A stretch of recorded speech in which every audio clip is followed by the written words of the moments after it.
एक शहर में आदित्य और गौरव नाम के दो पक्के दोस्त रहते थे। दोनों ने एक ही कॉलेज में पढ़ाई की थी और अब एक ही ऑफिस में काम करते थे। दोनों की दोस्ती बहुत गहरी थी। एक दिन दोनों ऑफिस के बाद एक पार्क के पास से गुजर रहे थे। गौरव ने कहा, चल यार, आज मन नहीं लग रहा है, क्यों ना थोड़ा इस पार्क में चलें, हवा खाकर आते हैं। आदित्य भी मान गया और दोनों पार्क में चले गए। पार्क बहुत सुंदर था। चारों तरफ रंग बिरंगे फूल खिले थे। तभी उनकी नज़र एक माली पर पड़ी जो पौधों की देखभाल कर रहा था। वह माली कुछ पुराने और मुरमुराए हुए फूलों को हटा रहा था। गौरव ने मजाक करते हुए कहा, वाह अंकल, लगता है ये फूल पुराने हो गए हैं, इसलिए आप हटा रहे हैं। अब इनकी जगह नए और ताज़ा फूल लगेंगे। वही माली मुस्कुराया और उसने गौरव की बात का कोई जवाब नहीं दिया।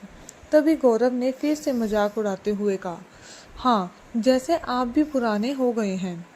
ये सुनकर आदित्य को बहुत बुरा लगा। उसने तुरंत माली के पास जाकर उनके पैर छुए और कहा, नमस्ते पापा। ये देखकर गौरव हैरान रह गया। उसने गुस्से से पूछा, आदित्य, तुम इनके पैर क्यों छू रहे हो? ये क्या कर रहे हो तुम? ये तुम्हारे पापा हैं? आदित्य ने शांत होकर कहा, हाँ, ये मेरे पापा हैं।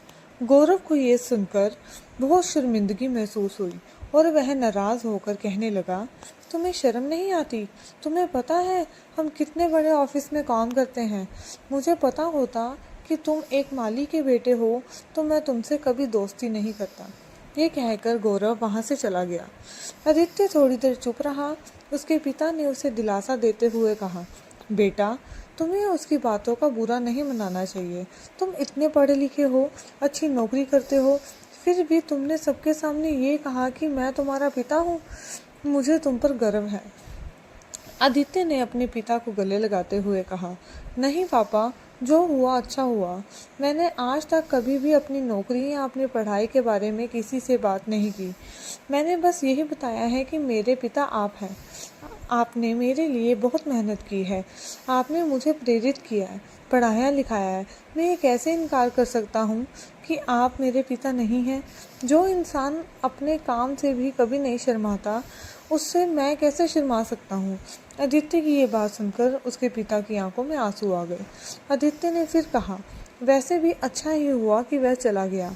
आज से मैं ऐसे ही दोस्त बनाऊंगा जो मेरे और मेरे काम का नहीं, बल्कि मेरे और मेरे पिता का सम्मान का महत्व समझे। आदित्य के पिता ने उसे प्यार से गले लगाया। उन्हें एहसास हुआ कि उनकी मेहनत बेकार नहीं थी। उनके बेटे ने सिर्फ पैसे ही नहीं, बल्कि अच्छी इंसानियत भी कमाई थी। कोई भी काम छोटा या बड़ा नहीं होता। हर काम में मेहनत और लगन की ज़रूरत होती है। सच्चा दोस्त वही होता है जो आपके हर रिश्ते का सम्मान करे, ना कि उनका मजाक उड़ाए। जो इंसान आपको इस दुनिया में लाया है, जिसने आपके लिए अपने आराम को छोड़ा, उसका सम्मान करना हमारा फ़र्ज़ है। दोस्तों, ये कहानी आपको कैसी लगी? क्या आप भी मानते हैं कि काम का सम्मान करना बहुत ज़रूरी है? अपनी राय हमें कमेंट सेक्शन में ज़रूर बताएं। अगर आपको ये कहानी पसंद आई हो तो इसे लाइक करें, अपने दोस्तों और परिवार के साथ शेयर करें और हमारे चैनल को सब्सक्राइब करना बिल्कुल ना भूलें। हम आपके लिए ऐसी ही और भी प्रेरणादायक और दिल छू लेने वाली कहानियाँ लाते रहेंगे। आपके प्यार और समर्थन के लिए धन्यवाद।